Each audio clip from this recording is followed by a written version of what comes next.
Hello, and welcome to Overreactive. I'm Dr. Rebecca Dunsmoor-Su. And I'm Dr. Amy Voedisch, and we are your expert guides on the strange and often uncomfortable journey that is perimenopause.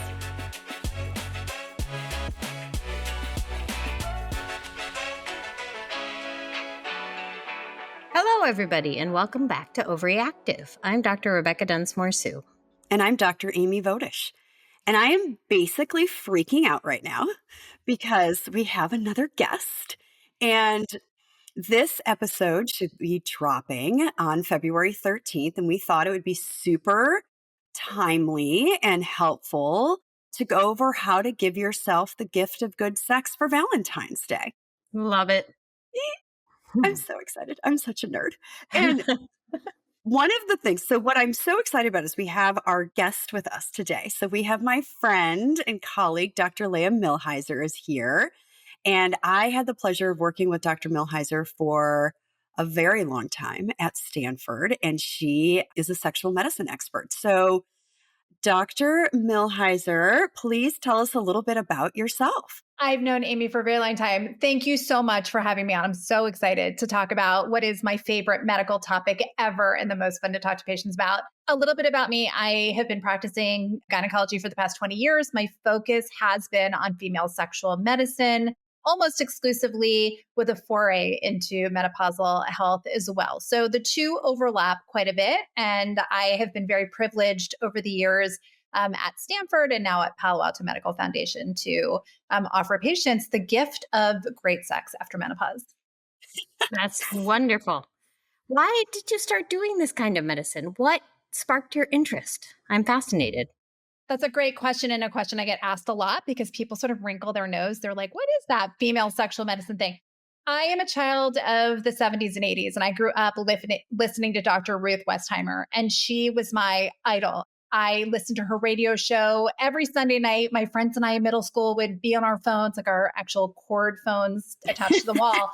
And we would giggle with each other. And even though it was funny and it was, sexy and it was weird and it was all these things, sort of sparked this interest. And oh my God, look at the impact this woman is having on these people. And they were people of all ages from all walks of life. And it was just this psychosocial sort of phenomenon to me. And I said, you know what? I don't know what I need to do to get there or to be like her, but one day that is what I'm doing. And sort of the path to that ultimately was through gynecology. Correct me if I'm wrong, Leah, but you created your own fellowship, right? Like you made this happen for yourself. It's not like there's a lot of fellowships for this across the country that are just ready-made and like handed to you on a silver platter. I mean, there might be more now, but when you were going through this, if I remember, you did this. I never followed sort of the standard path that everyone did to get to being a gynecologist. In my residency, I saw women coming in. This is the early 2000s. This was soon after Viagra came out. So you had these men who were having this sexual revolution, right? I consider them postmenopausal men. And all of a sudden, they are able to have sex again, but their female age match partners weren't. So nobody was really addressing their needs. I'd be with my attending in residency and it'd be in a gynecology clinic and the doctor would say, is there anything else? And you could see these women wanting to talk about this, what at the time was a very taboo topic. And it was usually women who were peri or postmenopausal. They'd say, I just have no interest in sex. And my partner is on this new drug and he wants to have sex all the time. And I don't know what to do. And the answer at that time, because this was really testosterone being normalized and Addyi and Vyleesi, the medications for low libido, the answer that was given to them was, you know what? Have a glass of wine. I mean, nobody even knew if these women drank. Have a glass of wine. You can always talk to a psychologist. These are usually psychological things. So things that we don't really deal with in gynecology. And I was horrified. And so I basically went to the powers that be at Stanford. And I was really grateful to Stanford to give me this opportunity because no one else was going to do this in 2004. And they said, listen, if you get your own funding, you can do sexual medicine. Great. You'll have to do all the other OBGYN stuff, but you can, of course, start this little niche clinic of yours. And so I did. I got an NIH grant and I had the opportunity to do some pretty amazing research on hypoactive sexual desire disorder and started a clinic, and it sort of grew from there. Oh my God, that is amazing. Talk about a trailblazer. I mean, gentle listeners, this is very exciting. We have a superstar. We have a superstar in the show. Right. I mean, that's incredible. Like, that's just incredible. But I also think that's so representative of kind of what we have to do in women's medicine anyway, right? Yeah. Like none of these things are easy. We haven't been a priority. And so we have to make ourselves a priority. And so thank you so much for doing that and for being there for your patients. And I have to say, listeners, that Leah and I have worked together for years, decades, and my patients are obsessed with her. And she has been such an amazing partner in crime. So, like, we talk about sexual function with women all the time. Like you said, like back in 2004, We Viagra gets didn't. out there. We didn't. But now people are coming in and they're talking about low libido, and that being like one of the biggest complaints that I think get people to come in. They're much more willing to say, I don't have an interest in sex. I have a low libido. It's just such a common complaint. So, like, how do you approach patients when they come in with that? Like, how do you start the conversation? What questions do you ask? Like, how do you bridge that with them? We really have, in a lot of ways, we have social media and Hollywood to thank for that women are more comfortable. Normalization of female sexual health issues oftentimes starts with celebrities. I mean, if a celebrity normalizes low libido or normalizes menopause, then all of a sudden it's okay to talk about it.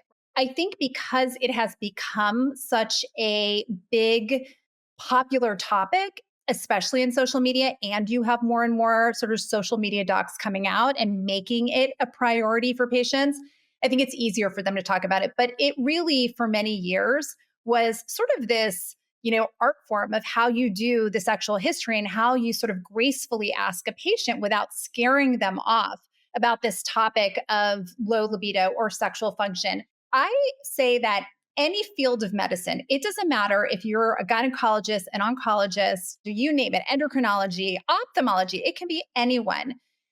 A medication that you put your patients on or a medical condition that they have is likely affecting their sexual function. And I'm going to give you a couple of examples of that, which is why it's so important for every doctor to ask about it. And if the doctor isn't asking about it, every patient should bring it up and feel that it is just as important as the other medical issues they're addressing.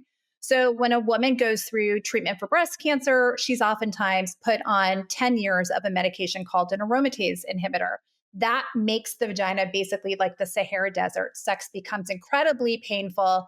And as a result, libido declines. When you have one sexual problem, it's oftentimes going to trigger another sexual problem. It's sort of like this, downfall. And so, the same thing may happen in cardiology. If you put somebody on a beta blocker, I mean, those medications can cause low libido. So there's so many different medical conditions. An antidepressant can do it. Um, Right. so I basically, when I have a patient come in and it's the first time I'm meeting her, I will say to them at some point in the conversation, hey, listen, I see that you're on this particular medication. So in this case, I'm going to make it an SSRI, which is a treatment for depression, a common treatment for depression. I'll say, these medications are oftentimes associated with difficulties with orgasm or difficulty with libido, so lowered libido.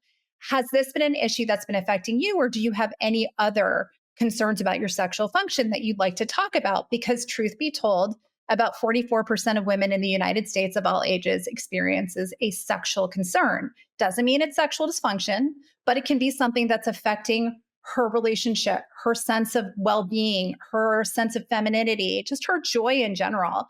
Sex is really a quality of life issue. And so that's really how I start the conversation. You sort of normalize the condition and then sort of target it to them specifically. We talk a lot about quality of life issues on this program. As you can imagine, our world is perimenopause and menopause. And a lot of what we deal with is considered quality of life and therefore by some people unimportant, which I think is crazy because quality of life is everything, right? Absolutely. The other thing we get a lot, and I'm sure you do too, is women coming in assuming everything to do with their sexuality is their hormones and Yes. sort of ignoring the broader situation in which they live. How do you walk women through understanding the complexity of sexual function? Yeah, so it is complex. I mean, that's the best way to put it. So there's a couple of things to recognize. There are these differences between men and women. So the majority of women will be in a relationship with a man. There are issues that are specific to same sex relationships and then to relationships between men and women. So I'm going to take us back in time a little bit. So I want to go back to the caveman period. We're going to take a walk back in history. Ooh, okay. Yay. At some point, as you both know better than anyone, is that likely when we think about how did we even evolve the ability to have menopause, it was probably a favorable genetic mutation. Women were able to live longer because they weren't having kids later in age, whatever that age was. And so that mutation, nature does what it does and it stuck. And so at some point, women stopped being able to have children. Men didn't. And so women at whatever age, we know for a long time it's been 51, who knows what it was back then. If you're not procreating, why do you need a libido? Why do you need a moist vaginal canal? Why do you potentially need orgasm? There's been a lot of question as to why we even have orgasm. Of course, sexual function declines as we hit, and now it's when we hit menopause, even before menopause, but around 51, right, is when we start to see this big decline in sexual function. Most people will say it started in their 40s, but their male partner doesn't. So most men will have a good libido throughout their life. I mean, you'll see men in their 80s, 90s who will say, I still want to have sex. Their penises may not work that well, but they still have that libido. Although we Whereas fixed that now. we can fix that. And so we think about women today, women are mostly in relationships with men. And how do you sort of rectify this issue where there's always a desire mismatch? And you've got the men who want to have sex all the time and the women who are saying, hey, my spontaneous drive isn't there. And there's a lot of reasons to that, that it's not just hormonal. So hormones are one part of this. So think about it like a computer. I always say, people think about a computer. There's one button in the middle, and that button says sex. And then there's like 100 buttons around it. And one of them says body image. Okay, I've gained weight. I don't feel great about how I look right now. I don't like being naked in front of my partner. That affects my drive for sex.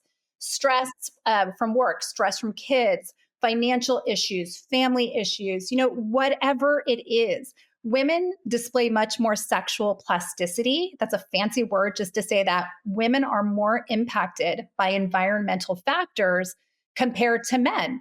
You can take a man, and there was this great book that was written, and I wish I could remember the name. And it was a bunch of UN peacekeepers, and they were stationed in different war zones, and they were always in this pod together. They were in Haiti, they were in Somalia.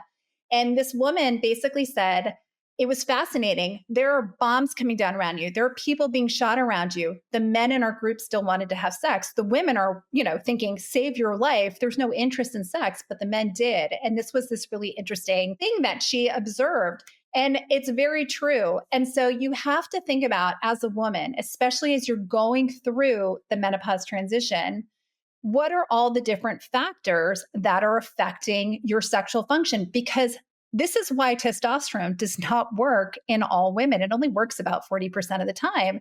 And that's because it is just one part of this component.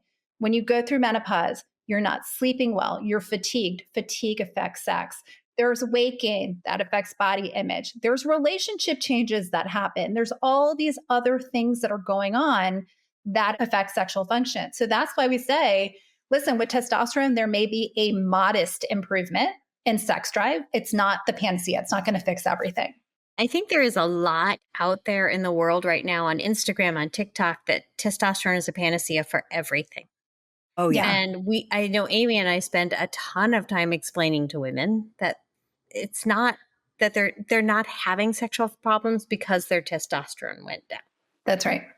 Their That's right. testosterone is still there as long as they maintain their ovaries and their adrenal glands, but that we can use testosterone and sometimes it's helpful. But before we get there, we need to address all these other things. Like Right. it will do you no good to give you testosterone if your vagina hurts, because your brain is smart and Yeah. it doesn't want to have sex if your vagina hurts. It doesn't. And that's what I was saying, that if you have one initiating problem, so for many women, up to 84% of women are going to have vaginal dryness, painful intercourse at some point. And that's something that's going to be around throughout their life.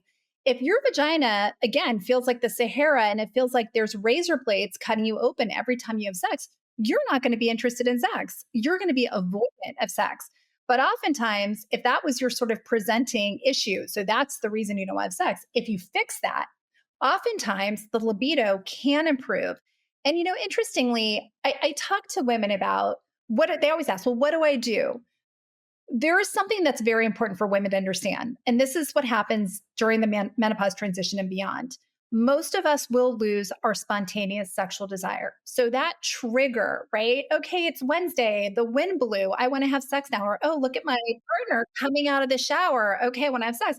That tends to decline, right? There's reasons for that. One, it is partially hormonal. And it's not just your testosterone. There's neurotransmitters in the brain, dopamine and norepinephrine, that also play a role here. Those are your honeymoon phase neurotransmitters. That's why God, everybody feels like so passionate and in love when they first meet someone. That eventually goes away. And it's sort of these other hormones and neurotransmitters that take over.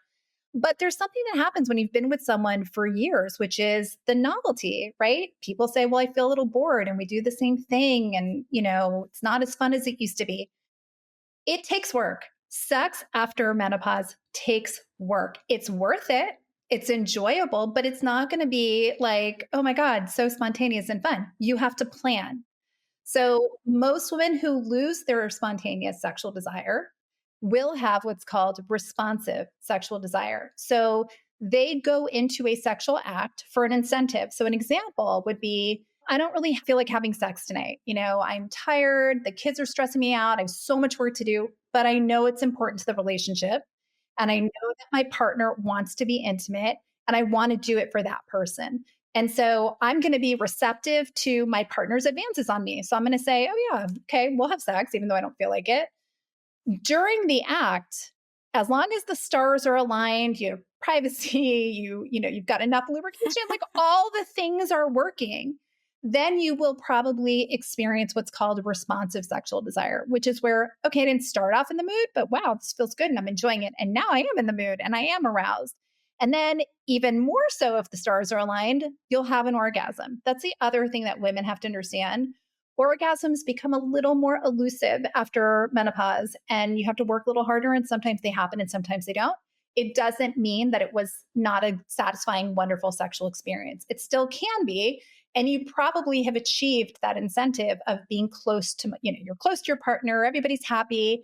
There's enough research out there that shows the more sex you have, and sex can mean different things to different people, the happier the relationships are. And that's for a number of reasons. I mean, it breeds that, it increases those neurotransmitters in the brain that we talked about. Hmm. It makes you, if you have a good outcome, you'll be more motivated potentially in the future to do it again. The relationship gets stronger, the intimacy is there.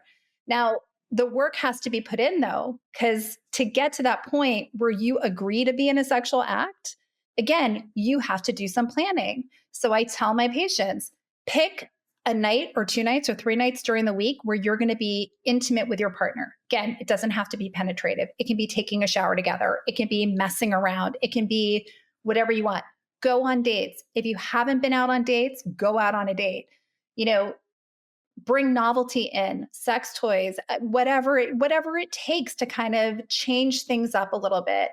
Go on vacation without your partner. A lot of people will say, I have no libido at home. We got out of our element. It was amazing. We had sex all the time.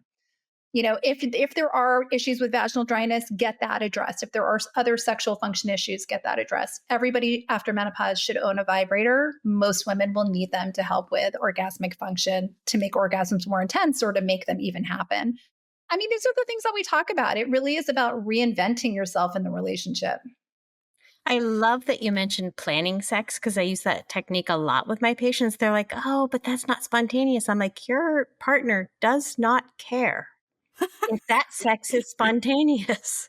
They just want it to happen. But the other thing that sort of came up as you were talking for me is that I think in our society, in heterosexual couples, I think the male partner very typically feels like if we're not having sex with them, it's because we no longer love them, want to be intimate with them, or are attracted to them. They Hmm. don't understand the complexity of female sexual function.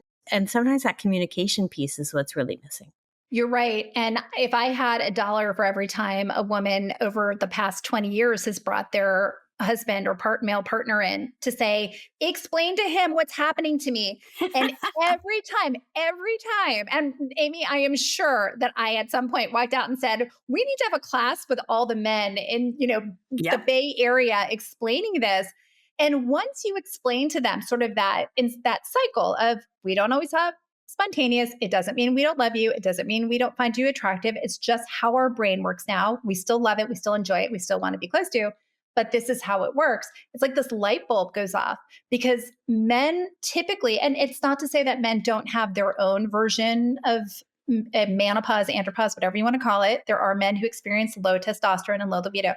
But for the most part, this is completely the opposite of what they experience sexually. And so if you think about it, we were totally what's the word, like misbuilt, like we weren't built right to fit together as we age, which, people will ask me, they'll say, well, are we meant to be monogamous then? I mean, it's possible that at some point humans weren't, but we have, for the most part, evolved as a society to, not everybody, but to live monogamously. And, in order to do that, there is a little work that has to go into it. It is a rare day when someone comes in after menopause and says, oh my God, my libido with my husband of 30 years is amazing and I want to have sex all the time and it's great. It happens, but it's not all the time. Where it does happen is that woman who maybe had a very low libido, she experienced everything we talked about, has now, either gone through a divorce or something happened. She's no longer in a relationship and she gets into a new relationship and all of a sudden she feels 20 years old again. That's not your hormones. That is dopamine and norepinephrine. It's novelty, it's excitement. I'm not saying go out and get a new partner, but this is just to show you that you can find that part of you and you can find it with your long term partner. It just takes some work. And this is all assuming that they have a partner that they want to be engaged with, Yeah. be intimate with, and they have a partner that they otherwise feel they have a great relationship with. And I get that a lot. I'll have patients come in, they're like, I love my partner, everything is great. I just don't really feel like having sex. This definitely hits in perimenopause and menopause, but we see it a lot in the 40s. But I can also tell there's times where I'm digging a little deeper and there's something else that's going on in this relationship. And so, how do you sort of address that or help them see that this isn't a problem with them? Yeah. It's maybe an issue with the relationship that they're in. There are 4 buckets that you really have to dig into during the visit. The first is the physical things, right? So, what medications, what medical conditions do you have that might be contributing? The next is your psychological. So, you're looking at history of abuse, whether it's physical, intimate partner abuse, right? So, that can certainly be a factor. There could be substance abuse. A little bit of alcohol can help a lot with lowering your inhibitions. More alcohol or a substance abuse problem can dampen libido. So you're looking at those issues. Depression, you're trying to assess, is somebody depressed? Because the disease of depression, one of the symptoms is lower libido. So once you've looked at the physical, the psychological, then you're looking at psychosocial factors, which are, how did this person grow up? What is it in their background, in their belief system that may be affecting it? But while you're in the relationship part of it, when you're talking about those psychological, psychosocial stressors, that's where we're getting to what you're talking about, which is the quality of the relationship. So, one of the questions that I always dig into is tell me about the relationship quality. Tell me about your relationship. And that's where you can start to really, there's an onion and you're peeling these layers, the diving deeper, and then you'll find out, hey, there was a infidelity issue and I feel like we've gone through therapy, we've done everything, my partner swears up and down that that's all done and whatever, but I just don't feel like I trust that person anymore. Or they'll say, this is my roommate, this is my best friend, I just don't feel that passion and that love and, whatever. So you have to dig in because if there are primary relationship issues, it doesn't matter what you give that patient, nothing's going to work. I see this a lot, especially with very high functioning women like ourselves, who are Yes. maybe not getting all the assistance they need with managing the rest of life. And they've become accustomed to it and they've done everything for a very long time, but that resentment builds over Yes. time. Amy and I have talked about this before. It's why we see mom porn on the internet being men vacuuming. Like, it's not men jacking off. I have We a just book of want them that. to vacuum. Can you just, I don't know, go pick the kids up from school without being like, where's their school located? You ladies are talking about the love languages, and that's a Mhm. really important thing, and I don't know if this is something you guys have talked about before, but every single woman should get this book. I think his name is Gary Chapman. I'm so sorry if that's not his name, the author, but it's the love language book. We'll find it out and put it in the notes. And most people have heard of it or read it or they understand what their love language is. And so for some people, that's acts of service. For other people, it's words of affirmation. For other people, it's physical touch. There's one more or two more or one more I'm forgetting. This is my perimenopause brain, by the way. But it's about speaking each other's language. And that's where I see the frustration. So I will tell you that 9 times out of 10, when a woman comes in and she's in her 40s, and you're right, Amy, it really is starting to show up in your 40s, because that's where you are a woman who, in this day and age, many women are working, they're working their way up to the C-suite level, or they're at the pinnacles, they're getting to the pinnacles of their career, and so is their partner. And so we are equally matched in our career path, but we have these little ones that we may be taking care of. Not everyone, but many of us have children. And during that age, that's where they need us the most. And oftentimes, not all the time, but oftentimes, moms feel like they are being pulled in a million directions. Be the mom, do all the stuff. And then, oh, yeah, it's midnight and I'm working now because I got to catch up. And oh, yeah, now my partner wants to have sex. And so women are exhausted and they're pissed off and they're frustrated and they just, they're fantasizing about, is there something, that I'm missing? Is there something better? Is it, do I need a different partner? And the answer is no, because you're going to find this is going to happen over and over again until you have that honest conversation about, here's what I need. Here's where we need to meet in the middle. Here's what I need from you. And are we talking the same language? So, for example, if your love language is, acts of service, meaning I like it when you do things to help me out.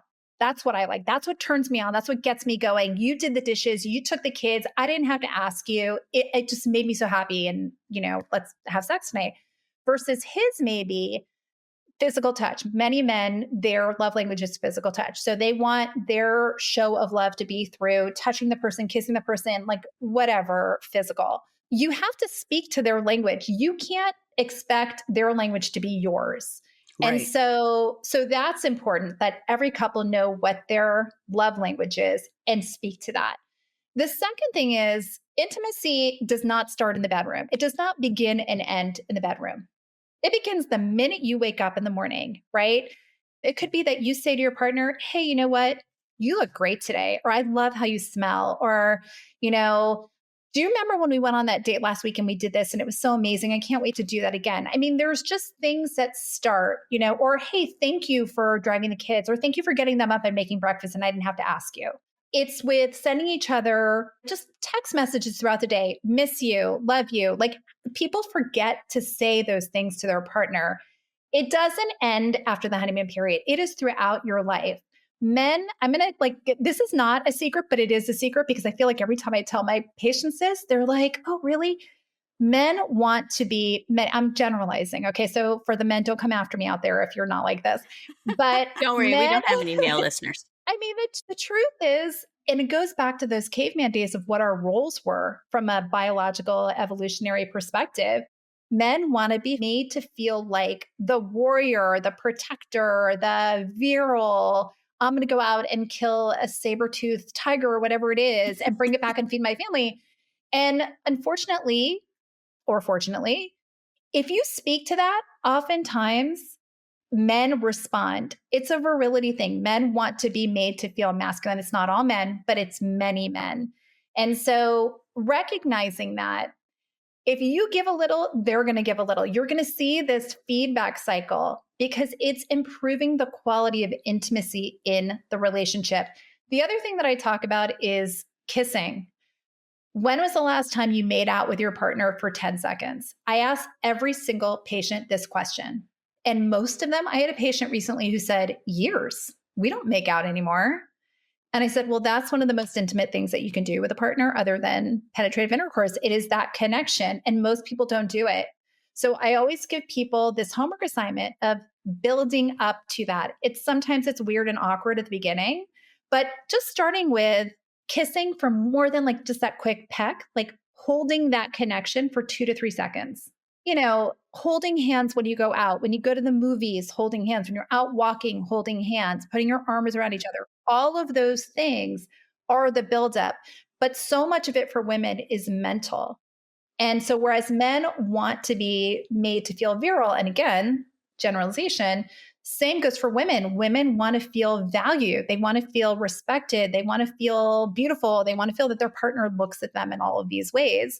And so, we have to remember that in that communication, that's all about building up intimacy, which will ultimately lead to better sex, sex more often, all of those things. You brought up a really important point that I talk to patients about a lot, which is touching, kissing, being physical with your partner. And I think so many of us, as we get through this age, we don't feel like having sex. We step away from all those things because we feel like our partner's going to think we want to have sex. Yeah. And we don't Right. want to intimate that. And Right. We're like, so, please, God, don't put that on my to-do list yeah, tonight. No, no, he's, no, no. I've got enough on my to-do list. I can't touch him or he's going to want to get down. Yes. How do you get people to start that conversation with their partner? I know what my strategies are. Like I talk to them about touching with no expectation of sex, but how do you have partners have that conversation? So, jumping into being a sexual couple when you have gone months, years, whatever it is, without having sex, it's very tough. You don't just jump right back in. It is a stepwise process. So, there is this incredible sex therapy technique that I use with all my patients, and that's sensate focus. And anybody can look it up. It's all over the internet. And it's anywhere from a 4-week program. It can go all the way up to 4 months. It just, you go at your own pace. And it is about slowly building up physical intimacy leading to sex. And so, for example, the first would be create a romantic environment, music, dim lights. The key thing is not talking. It is nonverbal communication. And there are ground rules. So the first one, you could be clothed or not clothed, it's up to you. But you're just touching, you're taking your partner's hand. It's this thing called handwriting, and you take their hand and you put it on your face or on your arms or on your neck where it feels good. So it's basically teaching your partner, this is the type of touch that I want that, or I like. This is, the pressure. This is the sensation. This is how I want you to move your hand. Eventually, you're moving to genitals and breasts. Eventually, you're moving to orgasm. Eventually, you're moving to penetration if that's what you want. So that can take time, and it's very important to do that. But during that process, it is a conversation where you're on the same page about what your goals are. So you could say with your partner, our goal is to get back to being sexual. How are we going to get back there? That oftentimes starts with, we need to work on our emotional intimacy before we work on our physical intimacy. Go out to dinner with your partner, go out to lunch, whatever. Talk about everything about you as a couple. How did you fall in love? Why did you fall in love? What do you love about each other? What do you want to do more of? Keep the kids and the job and the pets off of the conversation list. You can't talk about those things. I was in Southern California at the most romantic place. It was incredible.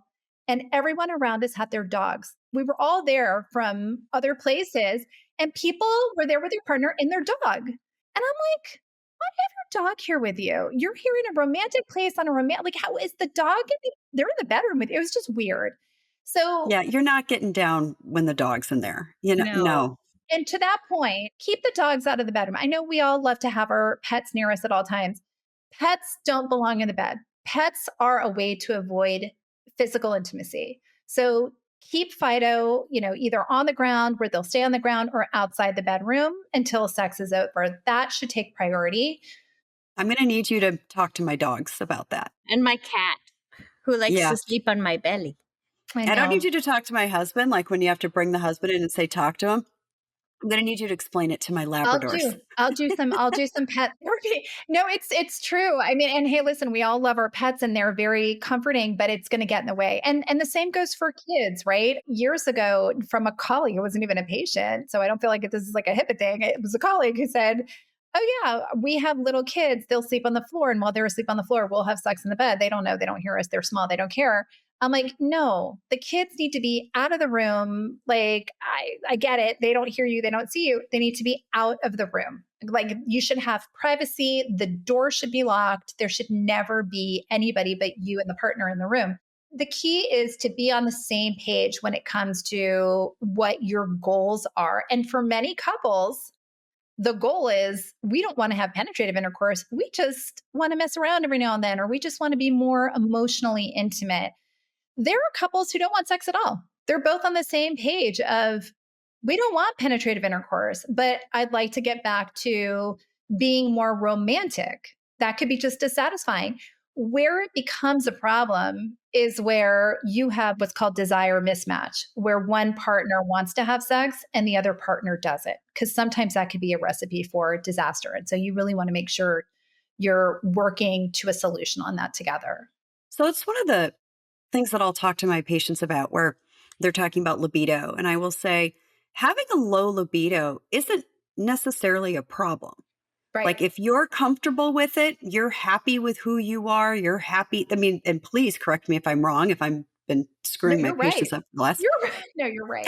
My God, that's okay. It's when there's a discord or a mismatch in the relationship and it's starting to cause problems, or it's a problem for you. You have a low libido, but you don't want to have a low libido. Then it's something we need to talk about and it's something we need to address and we need to dig into. But if you're happy and maybe your partner also has a libido that matches yours and you're both like happy with where you're at, you don't have to be 20-year-olds that are trying to rip each other's clothes off. Like that is not the standard of where I think our It's listeners the should feel like they Hollywood need. standard. Yeah, that's Hollywood. That's not where you need to be. It's about being where you and your partner want to be together. I think and that could be sex once a year, that could be no sex, that could be sex 3 times a week. Like everyone's just so different with what's normal for them and what makes Yeah. them feel happy, I would say. No, you're absolutely right. And you bring up a really valuable point of information here, which is there is no normal, right? So everyone will ask, and I'm sure you have both gotten this question, is how often should I be having sex? I ask them back, how often do you want to have sex? And oftentimes it'll be, well, I never want to have sex, but if if I could pick a number, it would be twice a week. And I go, okay, well then that's the goal that you're working towards. Somebody else might say once a month, once every 2 months, once a quarter, once every, leap year, whatever it is for you is your normal. There is no one who can tell you it's normal. And so here's the difference between a sexual concern and sexual dysfunction. So if a woman comes in and says, hey, I have no libido or I have very low libido, but I don't really care, I wouldn't even call that much of a sexual concern. But if she comes in and she says, I have a sexual concern, I have low libido, but it's not really causing me any distress. If it gets better, great. I mean, I would like it to be better, but it's not really a big deal. And I'm not that worried about it. That's a sexual concern. It's not sexual dysfunction. Another woman comes in and says, I have chronically low libido. I never am in the mood, or I'm rarely in the mood. It's been longer than 6 months and it's causing me distress. It's bothering me. I'm affected by it. It's mostly bothering me and it could be affecting the relationship.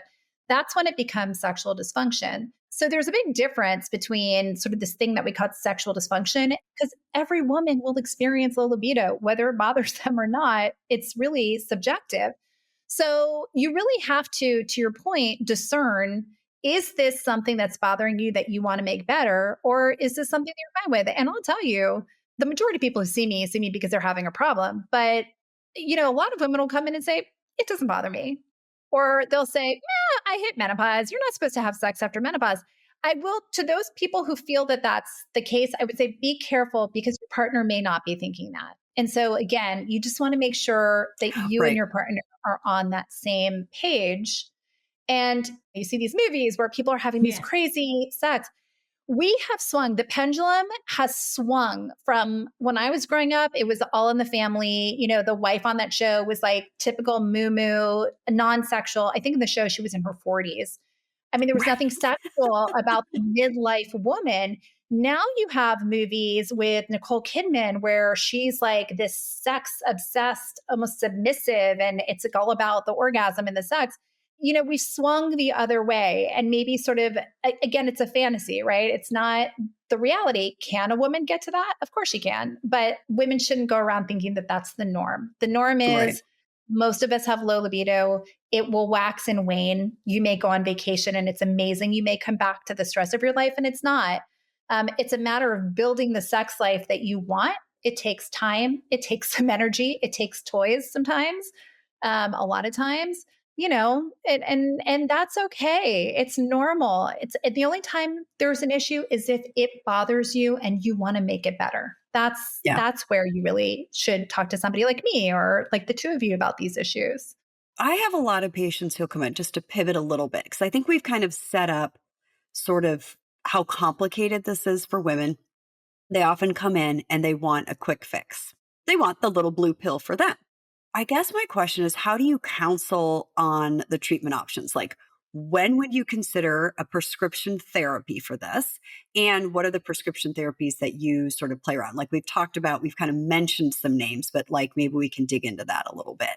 It depends on where they are in their hormonal status. Are they premenopausal, perimenopausal, or postmenopausal? And there's a little bit of a gray line here because we will use different treatments for different age ranges that they may not be FDA approved for, but data shows that they work. So let's sort of start with the premenopausal, perimenopausal group. All of these medications, and this goes back to the multiple causes of low libido, they're all about 40 to 50% effective. There is no Okay. perfect drug here. And so the FDA, after years and years of trying to get drugs approved, the FDA finally approved its first drug for chronically low sex drive, something called hypoactive sexual desire disorder. All that means is for greater than 6 months, you have had, for the majority of the time, very, very low libido or absent libido, even with all the stimulation and all the things, like nothing is working. And there's no real cause. It's not medication related. It's not relationship related. This is just oh my God, a light bulb just turned off when it comes to my sex drive. So there are two medications that have been FDA approved since, the 2010s. One of them, and the original, the OG, is called Addyi. Addyi is a medication that was FDA approved for premenopausal women. So Okay. these are women who haven't gone through menopause yet, but that can include perimenopause. So pre, and I'm going to say peri. And basically, it is a drug that increases, it's not hormonal, it's increasing your dopamine and norepinephrine levels in the brain. These are the neurotransmitters associated with sexual arousal. And so, again, Addyi can be great, but it's only effective about 40% of the time for women. It can be a useful drug, but you have to pick the right patient. They truly have to meet criteria for HSDD, hypoactive sexual desire disorder. So that's an oral medication. You take it once a night. It causes a little bit of fatigue. It can help with sleep. It makes people sleepy. Comes with some side effects, fatigue, nausea, dizziness. It can lower blood pressure a little. There is a warning around alcohol. So you got to be careful about how much alcohol you're drinking because it can increase those side effects if you drink too much. The other one is called Vyleesi. Vyleesi is really interesting because it's an on-demand medication. Right. So the first one you take every night, Right. regardless of whether By you're mouth. having sex or not, right? By mouth. So it's a You got it. daily medication to help you be more responsive Yes. whenever it happens. In So, That's general. right. In general. The other one is an on demand. So think of it almost like a Viagra, but Viagra is for erectile dysfunction. So it increases blood flow to the penis. It's an on demand for men. For women, Vyleesi, this injectable, is a medication that you inject when you want to have sex. So it is increasing dopamine and norepinephrine, but it's doing it through a slightly different pathway than Addyi. So there are different side effects that go along with it. They used to call it the Barbie drug. This was so crazy. It was because, quote, it made you horny and it could make you tan. It's the worst description of this drug, but it is what it is. It works through the melanocortin pathway. Melanocortin, similar to melanin, it can increase melanin production. That's where some people will say they get this tanned appearance to their skin when they use the medication. Well, I think it was originally invented as a tanner. It was a self tanner, right? Right. Yeah. That's right. And it was making people in the mood. Yeah. And so and so different than Addie. You do it when you want to have sex. So a woman is saying, "Okay, it's Tuesday. I want to have sex tonight. I'm going to inject myself." You inject yourself 45 minutes before you have sex. the effect can last 8 to 10 hours. So that enhanced libido, again, doesn't happen in everyone, but it can happen. It can be there for 8 to 10 hours. The biggest side effect with Vyleesi is nausea, not an uncommon side effect, Yeah. Oh, but it can happen. It can happen with Addie too, but it's a little more common. It does get less every time you use the medication. So that nausea over time, if you get it, not everybody gets it, oh will God. diminish. Usually the Okay. nausea only lasts for 1 to 2 hours. So it doesn't last that long if you get it. I've had patients have fantastic responses to Vyleesi. They did some said, yeah, I had some nausea, but I was able to get past it. Both drugs are wonderful. It depends on, do you want something that's an everyday? Do you want something that's an on demand? I will say with the everyday, there are some other benefits that women may experience. Data has showed, or research has showed, some weight loss with Addie because of dopamine and norepinephrine. They are affecting the reward system. So people feel satiated, like they're not as hungry. There also is some mood impact. So Addie was originally studied as an antidepressant. It did have some benefit on mood. It wasn't the same as our standard antidepressants, but it can potentially help with mood a little bit. So, Addie, both are great options. It just depends on what you're looking for. Whereas Addie could lower your blood pressure a little. With Vyleesi, the injectable, you might have a sporadic slight increase in blood pressure at the time of injection. It doesn't stay elevated. So, both are great options for pre and perimenopausal women. The other one that we talked about earlier is testosterone. And that there's what we call a global position statement that was put out by the Menopause Society, by the Endocrine Society, by the International Society for Women's Sexual Health, all supporting the use of testosterone for the treatment of chronically low libido in postmenopausal women. There's a lot of guidelines around it. We don't have a lot of long term data on testosterone. Really, the research, the randomized controlled trials only go out to 2 years. But it seems to be a fairly safe drug. We just have to tell patients we don't know long term, if you take it for years and years, what it'll do. Testosterone does come with some side effects. There can be some hair growth, some acne. It's not super common, but it can happen. And all of these have modest benefits on sex drive. You still have to work on all of the other things. But if you've tried everything and nothing's worked, I think it's absolutely worth trying these medications. And I was just going to qualify because I think Amy and I have talked about testosterone therapy before. What Dr. Millheiser is talking about is testosterone used in a normal female level, not at super high doses, That's because that right. has many more side effects and many more downsides. So when you're Yes. considering testosterone therapy, you really want to do this with someone who knows how to do it correctly and safely and is going to be monitoring you. That's right. I think this is a very, very important point. I love what you're saying because we are seeing more and more people receiving, and again, don't come after me, pellet therapy. Don't worry. We're not coming after you. We hate them. I have bashed pellets every chance I We get do on it this all the time. podcast. I have never, and this is not an exaggeration, I have never had a patient. I have a lot of patients come to me on pellets. And especially in the area I practice in now, everybody comes to me with a pellet. It's very Right. popular out here. And not one has ever had a normal testosterone level. I always check their levels. They are always supraphysiologic. So that Yeah. means way above the normal premenopausal level, which is where we want you to be, within the normal premenopausal range. These women are coming in with levels of 200, 300, 400, 500. I saw somebody as high as 800. I had a 900. That's above the male range. Unacceptable. To me, this is like malpractice medicine you're practicing here. You can increase somebody's risk of heart attack, irreversible side effects like hoarseness of the voice, clitoromegaly, where the clitoris actually enlarges, Hmm. lipodystrophy, you lose fat in the face. It sounds good, but it's not. These are I've permanent. diagnosed a few pellets based on the pelvic exam. I'm like, oh, your Exactly. clitoris. You're on testosterone, You're aren't on you? You have testosterone. a So small penis. yes, You yeah. have a So very small penis. you have a very small penis and it's not going to shrink back to where it was. Once No. it's there, it's there. So, you just have to make sure that you are doing it in a way that is recommended and guideline driven, and avoid pellets at all costs. Yeah. Yes. Yes. We say that many, Nobody, many times. There is no role for pellets. These medications are available in FDA regulated forms that can be used safely. You do not need a pellet. maybe that should be our new tagline. Yeah. Is you What? don't need a pellet. You Don't don't need need a that. pellet. I But love more it. importantly, like I've had many patients come into my clinic saying, "Oh, but my provider does it so carefully or safely." I'm like, "They can't possibly because this No, is a compounded product. They don't know what's in it, Yeah. and they exactly. don't know what your level's going to hit. There's no control. Once it's under your skin, there's no There's no control." we can't take it out. So we talked about these really interesting medications for female sexual function. I know I've had patients ask me about Viagra for women. Yes. The little blue pill, can we use it for women? And what do you know about like research in that area? Where can that maybe be a use? It certainly doesn't work the same for women as it does for men. Yeah, so we do use Viagra for a very specific reason. So we use it for orgasmic dysfunction. It's not going to affect, a lot of people think, oh, Viagra for libido. It's not going to do anything for your libido unless your low libido is related to your orgasmic dysfunction.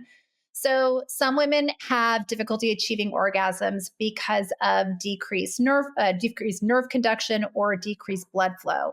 In those cases, Viagra can be helpful because, in the same way it increases blood flow in the male genitalia, it can do that in the female genitalia. Now, it's a little bit complicated as to who you're going to use it on. If I put a woman who is postmenopausal on Viagra and she's not on at least vaginal estrogen, that Viagra is not going to be effective to her because she's not going to get that good blood flow that she needs. So it tends to work a little bit better in women who are premenopausal or women who are on estrogen and oftentimes testosterone supplementation if they're postmenopausal. Now, for the women where it really, really works is for those women who have orgasmic dysfunction related to being on an SSRI or an SNRI. Some of these, yeah, Ooh. so some of these antidepressants, and that has to do with the change in the speed of nerve conduction. So when you go on these medications, it is actually the serotonin is changing the speed that messages are sent through the nerve, which affects a reflex. Orgasm is a reflex. And going on Viagra can actually has been shown in research to be sometimes effective. I mean, not for everybody, but it can be effective for women who are on these medications and have orgasmic dysfunction. So difficulty achieving or decreased intensity of orgasm.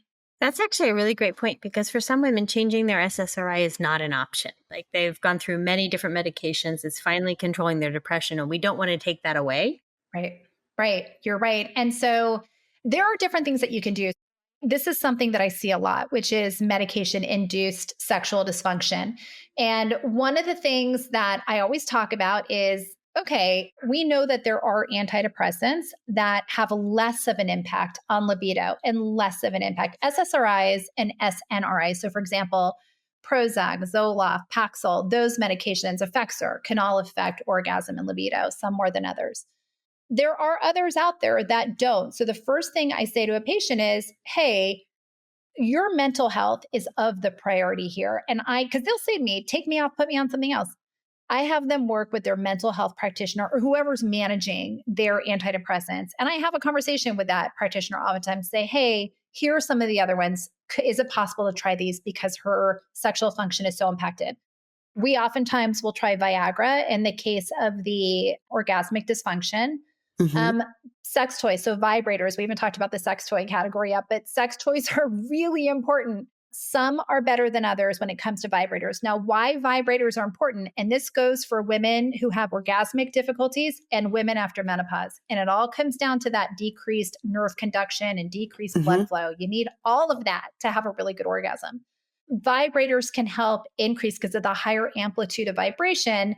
It does help bring on an orgasm or make it more intense. There are some that are better than others. And right now, what's all the rage, and there is a pilot study that was done on this, it's not published, but I saw it presented at a meeting, was the clitoral stimulators. So many of us know them as the womanizer. They're amazing. They're changing women's lives. They really are. And I think the reason that they are so successful, and I actually took one of these apart. I got out screwdrivers and I took them apart because I wanted to know what the heck was like the magic in this device. How do you use it once you've taken it apart? No, you get another one. And I Okay. was like, your throwaway one. So if you think about it, the clitoris, I'm going to use my knuckle here as the clitoris.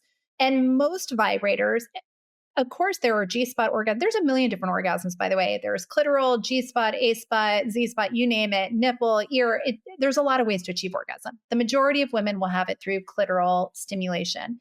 So most vibrators just touch on the glands, which is the tip of the clitoris. We have tons of nerve endings there. The way these clitoral stimulators work, and most of you have seen them, they almost look like little suction cups that you put, it almost like it goes around the clitoris. I think it is, there are two nerves that come in on either side of the clitoral body, which is the part you don't see above the glands. And that's the dorsal nerve of the clitoris. And I think what's happening is it's stimulating those nerves in a way that just the clitoral kind of touching on the tip is not stimulating. So I think you just get greater stimulation. That's my theory on this. Whether that's true or not, it doesn't matter. It works like gangbusters for many women. The womanizer is very expensive. There's tons of knockoffs on Amazon. Yeah, I think the ones I've heard from patients and might have personal experience with are the Lilosona. Yes. That's a great one, the Yep. womanizer. Yep. There's one called the Rose, I believe. The rose, it's expensive though. I think the rose is a little They're all pricey. expensive, but they have a Yeah. knockoff on Amazon of the womanizer. I know they They do. do. They do. It's called, okay, wait for it. It's called the Satisfier. Oh, excellent. And it's not TI, it's like TY, like Ah, SATY. But it is, I think, about $49 versus almost $200. And it works exactly the same. May or may not be from personal experience. although I would argue $200 extremely well spent.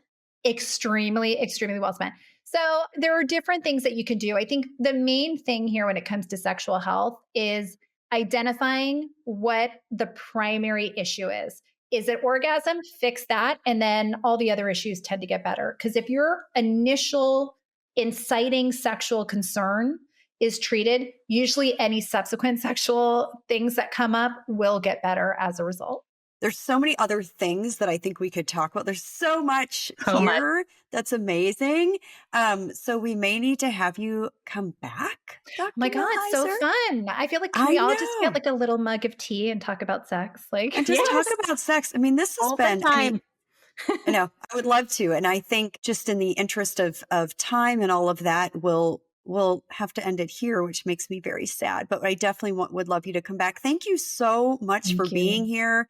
Thank you so much for all of this information. I think so much substance, so much for people to think about. And one of the things I want our listeners to walk away with is there's nothing wrong with you. There's nothing that needs to be fixed. There's a whole range of what's normal, and what's going to be normal for you isn't what's normal for someone else. And if it's something that's causing you distress, we have things that we can do to help address it. And there's ways that we can make this better and help you be the sexual person that you want to be. But there's no right answer for who you should or should not be. And So, it's okay for some people not to want to be sexual. That is normal too. Not everybody is comfortable for whatever reason bringing sex up with their doctor, or maybe you are. But if your doctor doesn't bring the topic up, but you want to talk about it, feel free, bring it up. Even if there's no time, you can say, hey, can I come back to talk about it? Or you can say, is there someone in the community that addresses female sexual function concerns? They can always go to the International Society for Women's Sexual Health website. There's a find a provider, and you can find a name of a person in your community that does sexual function work. So definitely right. somebody out there in most communities who addresses sexual health. My only qualification to that is don't leave it till your doctor is walking out the door. We don't have, No, it's such a big topic. You can't, like, no. the hand on the doorknob. Oh, by the way, can we talk about my sexual dysfunction? Yeah, that doctor can always say to you, hey, you know what? This is a really important topic. Let's schedule you whenever Yeah. to talk about it. It's super important. Come back. Right. You cannot cover that in 30 seconds. No, And so, just like we said, there's no magic pill. we obviously didn't cover it in 30 seconds. No, exactly. I think we could have talked for another 3 hours, to be Yeah. honest. So, Thank you so much for appearing with us. This was wonderful. And I think you've given so much information for our listeners. They're just going to be so thrilled. Thank you. And I'm like obsessed with you too doing this. You're naturals and I love this. Keep doing more and more. Educate women on like evidence-based health. I love it. Go, That's go, our go. goal. that's our goal. 100%. We're not selling anything. We just want all this information to be out there. And remember, you're not crazy. This is really happening.